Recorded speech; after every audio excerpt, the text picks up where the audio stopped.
पूर्व केंद्रीय मंत्री सुखराम अस्पताल में भर्ती, सीएम जयराम ठाकुर पहुंचे मंडी जोनल अस्पताल, सीएम ने जाना मंत्री सुखराम का हालचाल।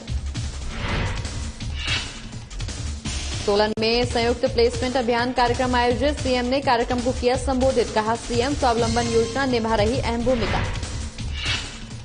राज्य ऊर्जा मंत्री ने दी जानकारी, राज्य बिजली समझौते को लेकर दी गई जानकारी, कहा हिमाचल में जरूरत के हिसाब से वापस ली जाएगी बिजली। एस्ट्रोटर्फ हॉकी मैदान का होगा शिलान्यास, केंद्रीय मंत्री अनुराग ठाकुर करेंगे शिलान्यास, 8 मई को नाहन में होगा मैदान का शिलान्यास। और नगर निगम शिमला में चुनाव आते ही गरमाई सियासत, मुख्य दल एक दूसरे के ऊपर हो रहे हमलावर, आरोप प्रत्यारोप की राजनीति हुई शुरू।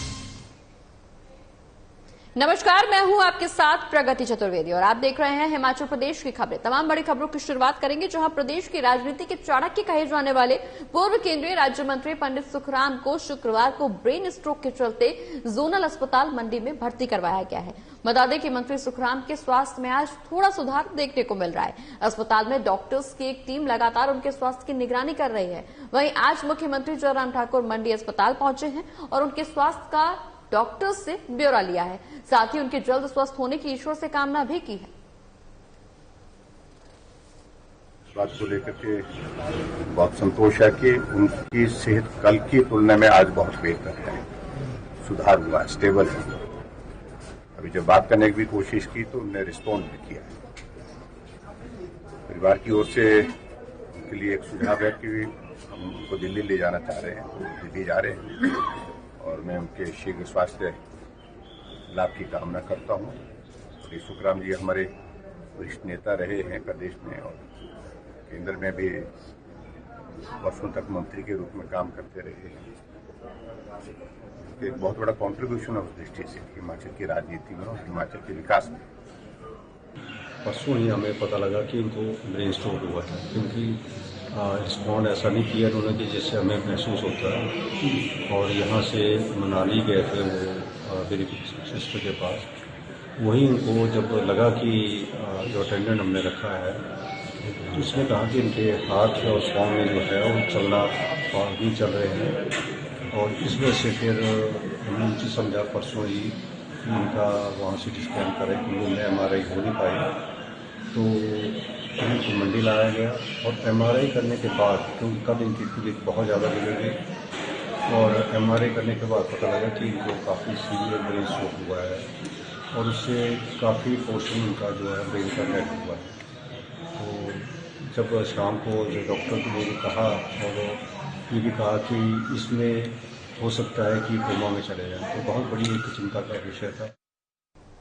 वहीं मुख्यमंत्री जयराम ठाकुर ने आज सोलन जिला के वाकना घाट स्थित वहारा विश्वविद्यालय में हिमाचल प्रदेश निजी शिक्षण संस्थान नियामक आयोग द्वारा आयोजित संयुक्त प्लेसमेंट अभियान कार्यक्रम को संबोधित किया। इस दौरान उन्होंने कहा कि प्रदेश सरकार ये सुनिश्चित कर रही है कि प्रदेश के युवा रोजगार के पीछे भागने के बजाय रोजगार देने वाले बन सकें। आज के इस दौर में सबसे बड़ी चुनौती अभी पूरे विश्व के समक्ष है और विशेष तौर से नौजवानों के समक्ष है। वो आने वाले समय में भविष्य कैसा होगा, जॉब अपॉर्चुनिटीज हमको किस प्रकार से बेहतर ढंग से मिल सकती है, ये एक बहुत बड़ा विषय है। पूरे विश्व में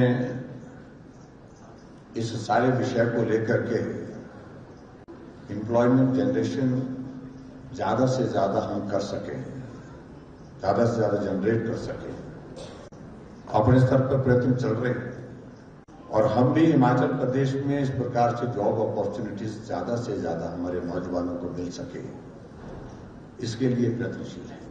सरकारी नौकरियों की जितनी भी गुंजाइश जहां भी जिस डिपार्टमेंट में निकल पाती है उसको भी हम करने की कोशिश करते हैं। हर कैबिनेट में कोई न कोई निर्णय।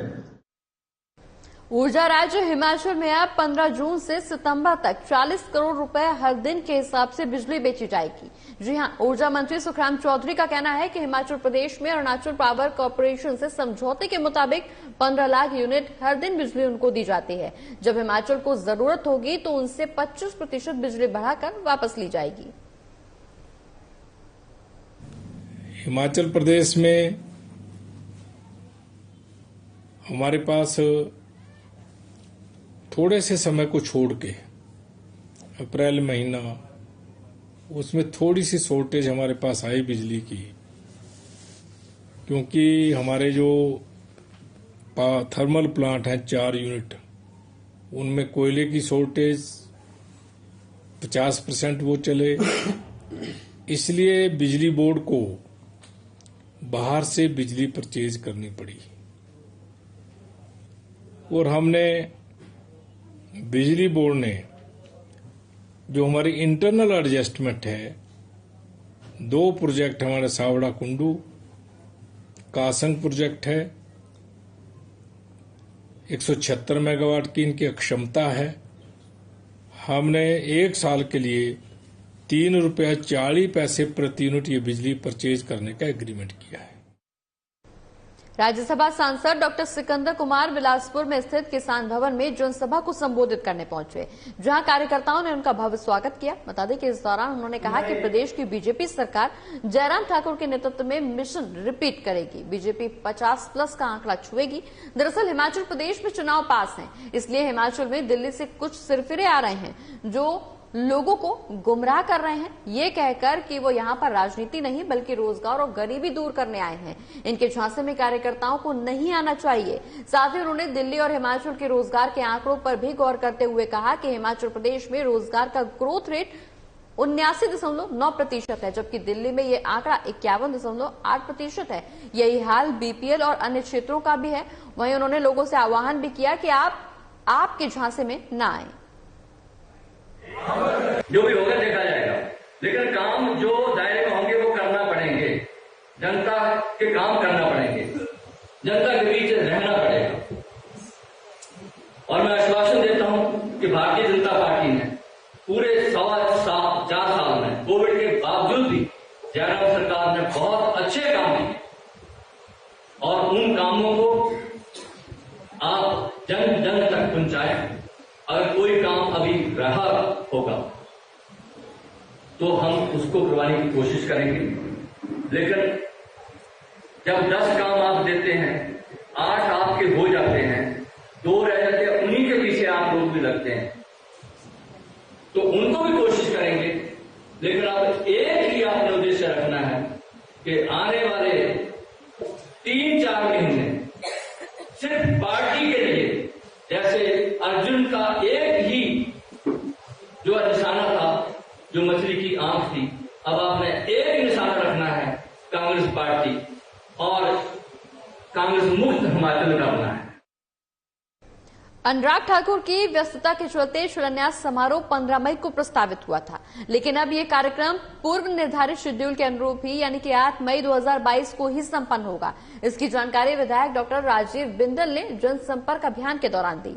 गौरतलब है कि माजरा एस्ट्रोटर्फ मैदान की घोषणा काफी समय पहले हो चुकी थी और शिलान्यास नहीं होने के चलते ये एस्ट्रोटर्फ मैदान का निर्माण कार्य शुरू नहीं हो पाया था। माजरा क्षेत्र के लिए, सिरमौर जिला के लिए एक नायाब तोहफा 6 करोड़ रुपए की लागत से हॉकी के एस्ट्रोटर्फ का निर्माण होने जा रहा है। श्री अनुराग ठाकुर जी, केंद्रीय काबीना मंत्री, हिमाचल प्रदेश के युवा नेता, देश भर में अपनी ख्याति बनाने के बाद आज 8 तारीख को प्रातः 10 बजे माजरा में हॉकी के एस्ट्रोटर्फ का शिलान्यास करने के लिए आ रहे हैं। यह एस्ट्रोटर्फ युवाओं को एक नई प्रतिभा के विकास का अवसर प्रदान करने वाला है। और नगर निगम शिमला का चुनाव सिर पर आते ही सियासत भी गर्मा गई है। मुख्य दल एक दूसरे पर हमलावर होते हुए नजर आ रहे हैं और आरोप प्रत्यारोप की राजनीति भी शुरू हो गई है। कांग्रेस, सीपीआईएम, आप और बीजेपी पर जोरदार हमला बोल रहे हैं, जबकि और शिमला शहर में सुस्त पड़े कामों को गति देने में जुट गई है, क्योंकि शिमला में सीपीआईएम का भी वोट बैंक है और नगर निगम शिमला पर मेयर, डिप्टी मेयर सीपीआईएम के भी रह चुके हैं। ये जो पिछले 5 वर्षों में शिमला नगर निगम में जो भाजपा का कार्यकाल रहा है और 4.5 वर्ष का जो प्रदेश की सरकार का जो कार्यकाल रहा है, इसमें पूरे तरह से जो है शिमला शहर के विकास को जो है वो नजरअंदाज किया गया है। और हमारी पार्टी का मानना यह है कि पिछले 5 वर्षों के अंदर देश के प्रधानमंत्री, मुख्यमंत्री, शहरी विकास मंत्री प्रदेश के और नगर निगम भाजपा की होने के बावजूद जो है एक भी परियोजना जो है इन 5 वर्षों के अंदर जो है भाजपा इस शिमला शहर के लिए ला नहीं पाई है। और जो पूर्व सीपीएम के नेतृत्व में जो नगर निगम थी उसके द्वारा जो करीब 4,800 करोड़ की परियोजनाएं जो स्वीकृत करवाई गई थी, जिसमें मुख्यतः स्मार्ट सिटी जो 2,906 करोड़ की है, इस पेयजल की और सीवरेज की व्यवस्था सुधारने के लिए जो विश्व बैंक की परियोजना करीब 950 करोड़ की, 248 करोड़ की अमृत, इसके अलावा जो ब्यूटिफिकेशन का प्रोजेक्ट था, मल्टी स्टोरी बिल्डिंग्स थी, पार्किंग्स थी, करीब 4,800 करोड़ की जो परियोजनाएं थी, जिसमें आजीविका भवन भी। वहीं पुलिस भर्ती परीक्षा पेपर लीक होने के बाद आज उसे रद्द कर दिया गया है। धांधली के बाद परीक्षा रद्द होने से बेरोजगार युवाओं की मेहनत पर पानी फिर गया है। कांग्रेस ने इस पर सख्त कार्रवाई करने की मांग करते हुए सरकार को कटघरे में खड़ा कर दिया है। पुलिस में भर्तियां होनी थी जिनकी लिखित परीक्षा को रद्द किया गया है, ये बहुत ही दुर्भाग्यपूर्ण है। जिन बच्चों ने तैयारी की थी, जिन्होंने इस टेस्ट को क्लियर किया था, उनके मन में बहुत निराशा है। और जहां सरकार रोजगार देने की बात कर रही है और इस तरीके से ये बच्चों के भविष्य के साथ जो खिलवाड़ हुआ है, ये बहुत ही दुर्भाग्यपूर्ण है। अभी आप जानते हैं कि हाल में ही 1,87,000 बच्चों ने इसमें आवेदन किया था और एक बच्चे से। बढ़ते आगे, जहां हिमाचल प्रदेश राज्य corporate sector retirees coordination committee ने पेंशन की मांग को लेकर सरकार के खिलाफ मोर्चा खोल दिया है। शनिवार को कॉर्पोरेट सेक्टर के सेवानिवृत्त कर्मचारियों ने अपनी मांगों को लेकर प्रेस कॉन्फ्रेंस की और हिमाचल प्रदेश राज्य corporate sector retirees coordination committee के कर्मचारियों के साथ भेदभाव का आरोप लगाया।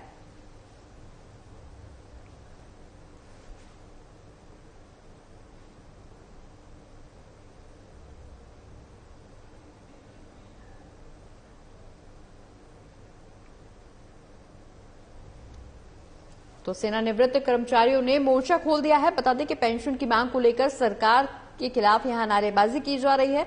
वहीं प्रधानमंत्री को ज्ञापन देने की बात यहां कर्मचारियों की तरफ से की जा रही है। दरअसल प्रदेश राज्य corporate sector retirees coordination committee के कर्मचारियों के साथ भेदभाव का यहां आरोप लगाया जा रहा है। हमारा जो मेन मुद्दा था, वो जो पेंशन हमारे को भारतीय जनता पार्टी सरकार ने दी थी, उसके बारे में था, जो इम्प्लीमेंट नहीं की जा रही थी। इसके लिए हमने बार बार मुख्यमंत्री जी को, सरकार को लिख के दिया, एमएलएज को, मंत्रीज को और राष्ट्रीय अध्यक्ष से लेकर प्रधानमंत्री जी को लिख के दिया। जब इनसे जवाब कोई प्राप्त नहीं हुआ है, इसके कारण हमारे को जो है पिछले कर रैली वहाँ करनी पड़ी।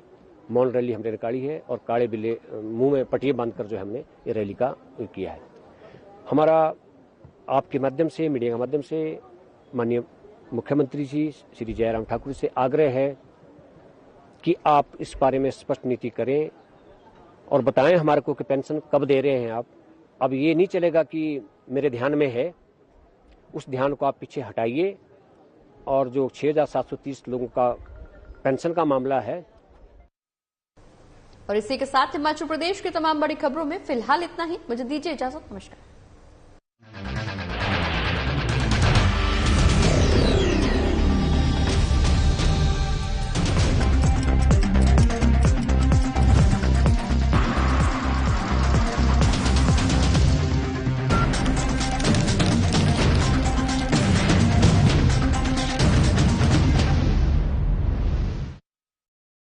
क्या आप दुबले